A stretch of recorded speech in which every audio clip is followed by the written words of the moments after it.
नमस्कार, मैं हूं राजमोहन तिवारी और आप जुड़ चुके हैं लाइव बिहार के साथ। बिहार विधानसभा के 2 सीटों के उपचुनाव ने एक बार फिर से बिहार की राजनीतिक गतिविधियों को तेज कर दिया। 2 सीटों पर उपचुनाव हुए थे।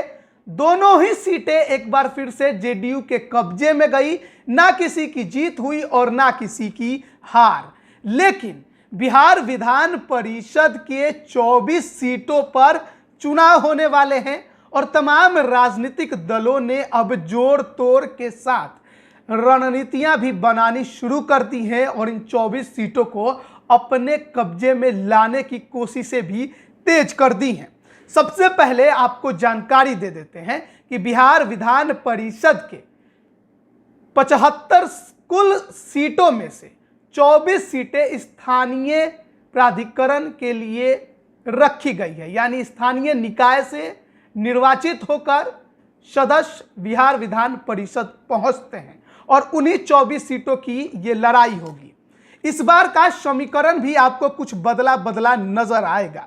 एनडीए एकजुट नजर आ रहा है, जैसे कि उसने बिहार विधानसभा में चुनाव लड़ा, जिस तरह से उपचुनाव लड़ा उसी तरह से बिहार विधान परिषद के भी 24 सीटों पर वो वैसे ही चुनाव लड़ते दिखाई देगा। लेकिन महागठबंधन में एक बड़ा बदलाव आपको देखने को मिल सकता है। महागठबंधन में ये बदलाव दिखेगा कि आरजेडी, कांग्रेस और लेफ्ट की पार्टियों के अलावा लोजपा रामविलास भी इस बार बिहार विधान परिषद के 24 सीटों के चुनाव में उनके साथ दिखाई दे सकती है। ऐसी अब खबरें आने लगी हैं और खुद लालू प्रसाद यादव ने भी कह दिया है कि इस बार बिहार विधान परिषद में चिराग भी उनके साथ नजर आएंगे। यानी कि अब लड़ाई सीधे सीधे 2 गठबंधनों में देखने को मिलेगी। एक एनडीए जिसका नेतृत्व नीतीश कुमार करेंगे, वहीं दूसरी तरफ महागठबंधन जिसका नेतृत्व युवा चेहरा, बिहार की राजनीति में एक नई शुरुआत करने की कोशिश कर रहे तेजस्वी यादव, और उनके साथ होंगे इस बार चिराग पासवान। अब हम आपको ले चलते हैं 2015 के उस साल में, जब पिछली बार इन 24 बिहार विधान परिषद स्थानीय निकाय के कोटे के सीटों पर चुनाव हुए थे। क्या थे समीकरण, क्या था माहौल, कौन कहां से जीता, ये पूरी खबर इस वीडियो में हम आपको बताने वाले हैं। लेकिन इस वीडियो को शुरुआत करने से पहले हम आपको बता देते हैं कि 2015 में जो चुनाव हुआ था इस स्थानीय निकाय के 24 सीटों पर, उस समय का गठबंधन समीकरण पूरी तरह से वर्तमान के राजनीतिक परिदृश्य से बदला हुआ था। 2015 में बिहार विधानसभा का चुनाव हुआ था। उस समय का आप हाल जानते हैं कि कौन किसके साथ था। लेकिन 2015 के विधानसभा चुनाव से पहले बिहार विधान परिषद के इन 24 स्थानीय निकाय के सीटों पर चुनाव हुआ था और वो उस गठबंधन की शुरुआत थी जो 2015 में विधानसभा चुनाव के समय बनी थी। यानी कि लालू नीतीश की जोड़ी उस समय एक साथ थी, जबकि चिराग पासवान बीजेपी के साथ थे और उपेंद्र कुशवाहा भी बीजेपी के साथ थे।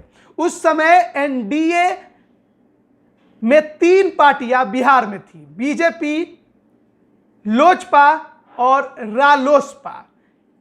वहीं दूसरी तरफ महागठबंधन में भी 3 पार्टियां थी, जेडीयू, आरजेडी और कांग्रेस। सीधे सीधी की लड़ाई थी और इस लड़ाई में बाजी मारा था एनडीए ने और खासकर बीजेपी ने। 24 सीटों के इस चुनाव की हम शुरुआत करते हैं। पूरी 24 सीटों का आंकड़ा इस वीडियो में बताने वाले हैं कि कौन कहां से जीता था, किस पार्टी ने कहां पर जीत दर्ज की, कौन हारा था। लोजपा का उस समय के चुनाव में क्या हाल रहा, रालोसपा की भी क्या कुछ स्थिति थी, आरजेडी, जेडीयू और कांग्रेस ने कैसे अपना गेम खेलने की कोशिश की और बाजी बीजेपी ने मारी थी। शुरुआत हम करेंगे, लेकिन उससे पहले आपको ये जानकारी दे देते हैं कि स्थानीय निकाय से जो निर्वाचित होकर राज्य के उच्च सदन पहुंचते हैं, जी है ना, यानी इन 24 सीटों के सदस्य जो उच्च सदन पहुंचेंगे उनको वोट कौन लोग देते हैं? तो ये आम लोग इनको वोट नहीं करते हैं, बल्कि चुने हुए स्थानीय प्रतिनिधि ही इसमें वोट करते हैं, चाहे पंचायत के हो या नगर निकाय के। यहाँ तक कि MP, MLA और MLC भी इसमें पार्टिसिपेट करते हैं, वोट देते हैं। लेकिन क्योंकि पंचायत की प्रतिनिधियों की और नगर निकाय के प्रतिनिधियों की संख्या ज़्यादा होती है, इसलिए उन्हीं के वोटों पर जीत हार का फैसला तय होता है। तो आप समझ गए होंगे कि इसमें वोट कौन लोग करते हैं। लेकिन अब हम आपको ले चलते हैं 2015 के इस चुनाव के पूरे आंकड़े पर और शुरुआत करते हैं पटना स्थानीय निकाय की सीट से। पटना स्थानीय निकाय की सीट में जब 2015 में चुनाव हुआ था तो यहां से जीत हासिल करने वाले थे रीतलाल यादव। जी हां, रीतलाल यादव उस समय निर्दलीय मैदान में उतरे थे और उन्होंने 1050 वोटों से जीत हासिल की थी। उस समय बीजेपी दूसरे नंबर पर रही थी और महागठबंधन से जेडीयू ने अपना उम्मीदवार उतारा था और उनके उम्मीदवार तीसरे नंबर पर चले गए थे। रीतलाल यादव को 2433 वोट मिले थे। बीजेपी के भोला सिंह जो कि दूसरे नंबर पर है, उन्हें 1383 वोट मिले थे और महागठबंधन से उस समय लड़ रहे जेडीयू के प्रत्याशी वाल्मीकि सिंह को 1218 वोट मिले थे। वहीं अगर बात करें दूसरी सीट की तो वो है औरंगाबाद। औरंगाबाद स्थानीय निकाय की सीट पर पिछली बार 2015 में जीत हासिल करने वाले बीजेपी के प्रत्याशी थे राजन कुमार सिंह। उन्होंने महागठबंधन के आरजेडी के प्रत्याशी विनय प्रसाद को 330 वोटों से हराया था। राजन कुमार सिंह को 1761 वोट मिले थे, जबकि विनय प्रसाद आरजेडी के कैंडिडेट को 1431 वोट मिले थे। वहीं अगर बात करें बेगूसराय सीट की, बेगूसराय और खगड़िया मिलाकर स्थानीय निकाय की एक सीट बनते हैं और वहां पर उस समय लड़ाई कांटे की रही थी। उस समय एनडीए से रजनीश कुमार जो कि बीजेपी के कैंडिडेट थे, उन्होंने वहां से जीत हासिल की थी। उन्हें 2494 वोट मिले थे। वहीं दूसरी तरफ डॉक्टर संजीव कुमार थे जिन्हें 2428 वोट मिले थे, यानी यहां जीत हार का अंतर 66 वोट रहा। वहीं अगर बात करें भागलपुर व बांका की स्थानीय निकाय की सीट की तो यहां पर महागठबंधन से जेडीयू के उम्मीदवार मनोज यादव ने जीत हासिल किया था। मनोज यादव ने एनडीए के प्रत्याशी रालोसपा के उम्मीदवार अभिषेक वर्मा को हराया था। यहां पर जीत हार का अंतर 975 वोट था। वहीं अगर बात करें भोजपुर सीट की, भोजपुर बक्सर मिलाकर एक स्थानीय निकाय के सीट बनते हैं, तो यहां पर महागठबंधन से उस समय आरजेडी के राधाचरण सिंह ने जीत हासिल की थी। राधाचरण शाह, माफ करिएगा, राधाचरण शाह ने जीत हासिल की थी। उन्होंने एनडीए के उस समय के प्रत्याशी रहे लोजपा के हुलास पांडे को 329 वोटों से हराया था।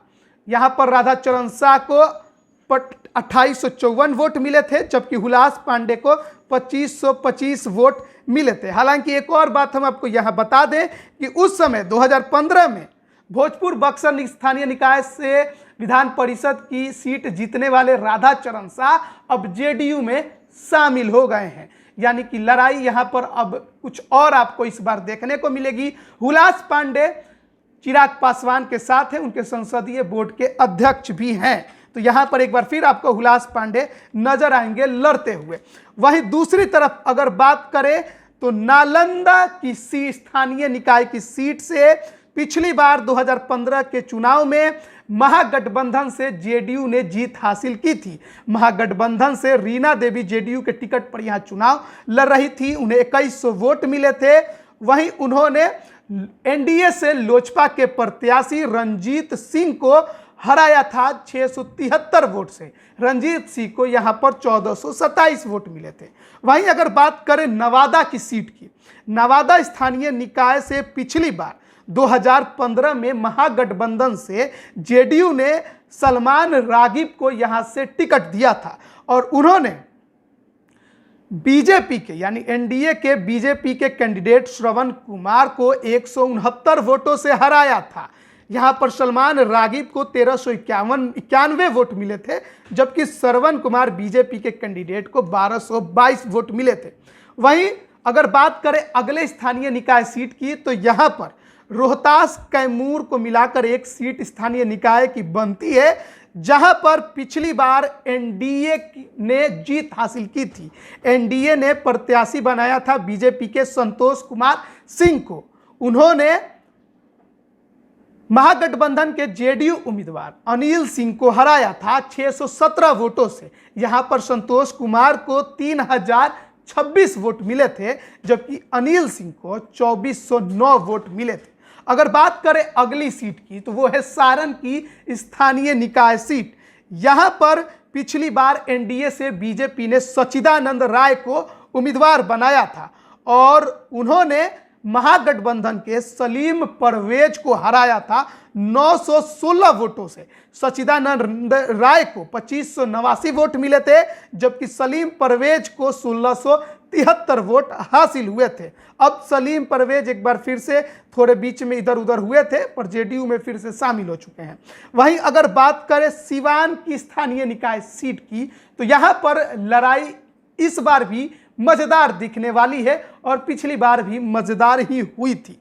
यहां पर सिवान की सीट से बीजेपी ने झंडा गाड़ दिया था। यहां पर आरजेडी का गढ़ रहा है। सारण, सिवान, गोपालगंज हमेशा आरजेडी का गढ़ रहा है, लेकिन पिछले बार विधान परिषद के चुनावों में उसे करारी हार का तीनों जगह सामना करना पड़ा था। सारण का हमने आपको बात बताया, अब बात सिवान की कर रहे हैं।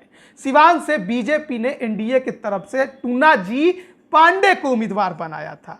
उन्होंने आरजेडी के विनोद कुमार को 342 वोटों से हरा दिया। टूनाजी पांडे को 2192 वोट मिले थे, जबकि आरजेडी के विनोद कुमार को 1850 वोट मिले थे। अब टूनाजी पांडे हमेशा आरजेडी का गुणगान करते रहते हैं, तो समझ लीजिए कि इस बार चुनाव टूनाजी पांडे आरजेडी के टिकट पर सिवान से लड़ने वाले हैं। अब बात कर लेते हैं अगली सीट की, वह है गोपालगंज। गोपालगंज भी आरजेडी का गढ़ रहा, लेकिन 2015 में उसे यहां भी स्थानीय निकाय के चुनाव में करारी हार का सामना करना पड़ा था। गोपालगंज में एनडीए से बीजेपी ने आदित्य नारायण पांडे को उम्मीदवार बनाया था और महागठबंधन से आरजेडी ने महानाथ सत्यदेव दास को उम्मीदवार बनाया था। यहां से आदित्य नारायण पांडे ने, बीजेपी के उम्मीदवार ने, आरजेडी के उम्मीदवार को 767 वोटों से हराया।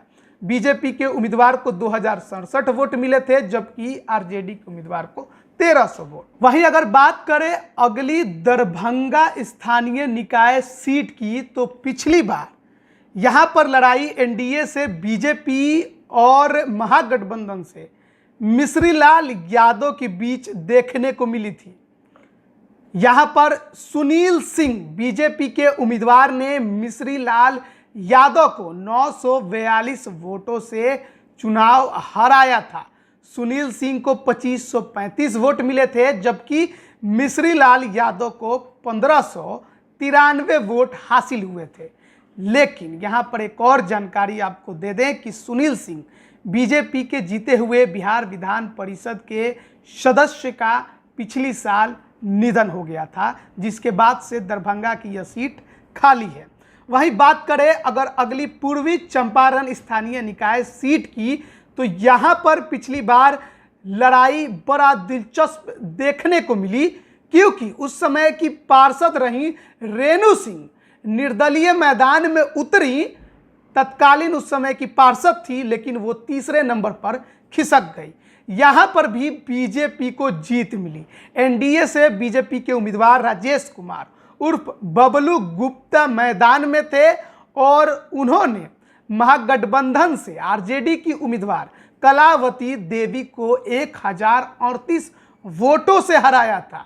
यहां पर पिछली बार के चुनाव में 777 अवैध मत पड़े हुए थे, जबकि 47 नोटा के भी बटन दबे हुए थे। काफी कम मतों के आधार पर चुनाव होते हैं, ज्यादा कैंडिडेट, ज्यादा वोटर, माफ करिएगा, इसमें वोट नहीं करते हैं, और उसके बावजूद 777 अवैध मत यहां पर गिरे थे। 47 नोटा का भी बटन यहां पर दबा था। वहीं अगर बात करें अगली गया, अरवल, जहानाबाद को मिलाकर बनाई गई स्थानीय निकाय सीट की, तो पिछली बार यहां पर जब लड़ाई हुई थी तो जेडीयू ने महागठबंधन से, ये वही मनोरमा देवी हैं जिन्हें 2016 में एक क्राइम के लिए गिरफ्तार भी किया गया था। इस बार विधानसभा के भी चुनाव उन्होंने लड़ा था, लेकिन चुनाव हार गई। महागठबंधन से मनोरमा देवी उम्मीदवार थी गया, अरवल, जहानाबाद स्थानीय निकाय सीट से, और उन्होंने एनडीए के बीजेपी उम्मीदवार अनुज कुमार सिंह को चुनाव हराया था। मनोरमा देवी को 3958 वोट मिले थे, जबकि अनुज कुमार सिंह को 3143 वोट हासिल हुए थे। बीजेपी के अनुज कुमार सिंह अब आरजेडी में शामिल हो चुके हैं। तेजस्वी यादव ने खुद उन्हें अपनी पार्टी में शामिल कराया है। वहीं बात करें अगली सीट की, तो अगली सीट है पश्चिम चंपारण की स्थानीय निकाय। यहां पर पिछली बार लड़ाई कांग्रेस और बीजेपी में देखने को मिली थी। महागठबंधन से कांग्रेस ने उम्मीदवार बनाया था राजेश राम को, और राजेश राम ने एनडीए के बीजेपी के उम्मीदवार संतोष कुमार राव उर्फ बबलू सिंह को 668 वोटों से हराया। राजेश राम को 2488 वोट मिले, जबकि बीजेपी के संतोष कुमार उर्फ बबलू सिंह को 1820 वोट मिले थे। अब बात करते हैं मुजफ्फरपुर स्थानीय निकाय की सीट की। यहां पर पिछली बार लड़ाई जेडीयू और बीजेपी में देखने को मिली थी, और यहां पर दिनेश प्रसाद सिंह को महागठबंधन से जेडीयू ने उम्मीदवार बनाया था, और उन्होंने भारी जीत हासिल की, बहुत भारी जीत। बीजेपी के उम्मीदवार कहीं लड़ाई में ही नहीं दिखाई दिए। उन्होंने 5086 मतों से जीत हासिल की थी, और उनको वोट मिले थे 5454 वोट, जबकि बीजेपी के प्रदर्शनी शाही उर्फ मन्नू शाही को महज 368 वोट हासिल हुए थे। तो अब अगली अगर सीट की बात करें तो वो सीट है आपकी वैशाली। वैशाली हाजीपुर के भी नाम से लोग जानते हैं, और यहां पर अगर बात करें चुनाव की, तो पिछली बार यहां पर लड़ाई एलजेपी और आरजेडी में देखने को मिली थी। यहां पर आरजेडी ने महागठबंधन से जीत हासिल की थी, और एलजेपी के उम्मीदवार को हार मिली थी। 659 वोटों से सुमोध कुमार आरजेडी के उम्मीदवार को जीत मिली थी। उन्होंने एनडीए के उस समय लोजपा प्रत्याशी अजय कुमार कुशवाहा को चुनाव हराया था। सुबोध कुमार को 2146 वोट मिले थे, जबकि अजय कुमार कुशवाहा लोजपा उम्मीदवार को 1487 वोट हासिल हुए थे।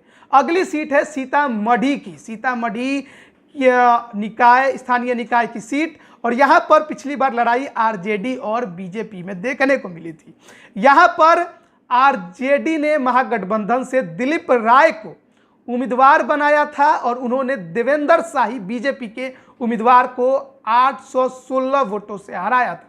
सीतामढ़ी शिवहर की स्थानीय निकाय सीट से पिछली बार दिलीप राय को जीत आरजेडी के टिकट पर जरूर मिली, लेकिन बाद में वो जेडीयू में शामिल हो गए, और जेडीयू में शामिल होने के बाद उन्होंने पिछली बार 2020 में विधानसभा का चुनाव भी लड़ा, जीत गए हैं, यानी विधायक अब बन गए हैं। तो ये सीट ऐसे भी खाली पड़ी है, और यहाँ पर जीत हार हमने बताया, बीजेपी के उम्मीदवार को 816 वोटों से हार मिली थी। दिलीप राय को उस समय आरजेडी के टिकट पर चुनाव लड़ रहे थे, 2467 वोट मिले। देवेंद्र शाह बीजेपी के उन्हें 1651 वोट मिले। अब बात कर लेते हैं समस्तीपुर स्थानीय निकाय की सीट की। यहां पर जब पिछली बार चुनाव हुआ था तो बीजेपी और आरजेडी में लड़ाई थी। यहां पर बीजेपी ने एनडीए से हरि नारायण चौधरी को उम्मीदवार बनाया था। उन्होंने महागठबंधन से आरजेडी के उम्मीदवार रोमा भारती को 1620 वोटों से हराया। हरि नारायण चौधरी को 2794 वोट मिले, जबकि रोमा भारती को 1174 वोट। लेकिन हरि नारायण चौधरी जी अब इस दुनिया में नहीं है। इसी साल 2021 के मई महीने में कोरोना के दूसरी लहर के दौरान उनका निधन हो गया था। यह सीट फिलहाल खाली पड़ी हुई थी। अब बात कर लेते हैं मुंगेर, जमुई, लखीसराय, शेखपुरा के स्थानीय निकाय सीट को। इन सभी जिलों को मिलाकर एक स्थानीय निकाय की सीट बनी थी और यहाँ पर पिछली बार लड़ाई आरजेडी और रालोसपा में देखने को मिली थी। संजय प्रसाद ने महागठबंधन के जो प्रत्याशी थे आरजेडी के, उन्होंने अविनाश कुमार विद्यार्थी उर्फ मुकेश यादव को रालोसपा के जो उम्मीदवार थे उन्हें 240 वोटों से हराया था। संजय प्रसाद आरजेडी उम्मीदवार को 2546 वोट मिले थे, जबकि अविनाश कुमार रालोसपा उम्मीदवार को 2306 वोट हासिल हुए थे। अब बात कर लेते हैं अगला सहरसा, मधेपुरा, सुपौल को मिलाकर बनाई गई स्थानीय निकाय सीट की। यहां पर पिछली बार लड़ाई लोजपा और कांग्रेस में देखने को मिली थी। एनडीए से लोजपा ने नूतन सिंह को उम्मीदवार बनाया था और नूतन सिंह ने महागठबंधन से कांग्रेस के प्रत्याशी इसराइल रैन को चुनाव हराया था, वो भी 2127 वोटों से। यहां पर नूतन सिंह को 3756 वोट मिले थे, जबकि कांग्रेस उम्मीदवार को 1629 वोट हासिल हुए थे।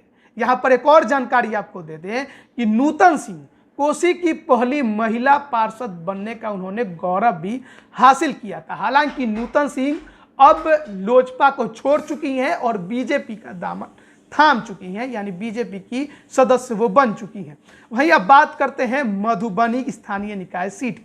मधुबनी स्थानीय निकाय सीट पर 2015 में जब चुनाव हुए थे तो लड़ाई बीजेपी और जेडीयू में थी। बीजेपी को यहां से जीत मिली थी। सुमन कुमार ने जेडीयू के विनोद कुमार को 1192 वोटों से हराया था और यहां पर सुमन कुमार बीजेपी उम्मीदवार को 3034 वोट मिले थे, जबकि विनोद कुमार जेडीयू महागठबंधन के प्रत्याशी को 1842 वोट मिले थे। अब बात करते हैं पूर्णिया, अररिया, किशनगंज की स्थानीय निकाय सीट की। यहां पर पिछली बार जब चुनाव हुए थे तो बीजेपी ने दिलीप कुमार जायसवाल को उम्मीदवार बनाया था और दिलीप कुमार जायसवाल बीजेपी के उम्मीदवार ने कांग्रेस के उम्मीदवार असद इमाम को 3163 वोटों से चुनाव हराया था। दिलीप कुमार जायसवाल को 5960 वोट मिले थे, जबकि असद इमाम को 2797 वोट मिले थे।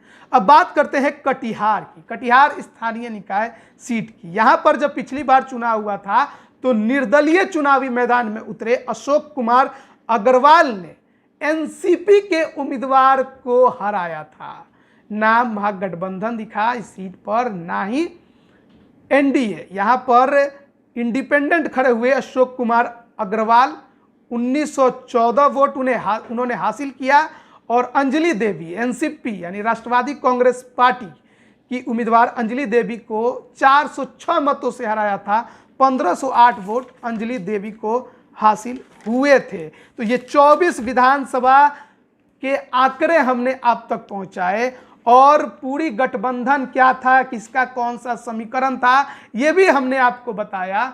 उस समय हिंदुस्तानी आवाम मोर्चा बनी थी, लेकिन एनडीए का हिस्सा वो बिहार विधानसभा चुनाव के समय बनी थी। विधान परिषद के चुनाव के दौरान वो एनडीए का हिस्सा नहीं थी। वहीं अगर बात करें उस दौरान के चुनावों की तो सबसे ज़्यादा 24 सीटों में से 12 सीटों पर बीजेपी को जीत मिली थी, जबकि एलजेपी को एक सीट पर जीत मिली थी और उसकी एक प्रत्याशी नूतन सिंह अब बीजेपी में शामिल हो चुकी हैं।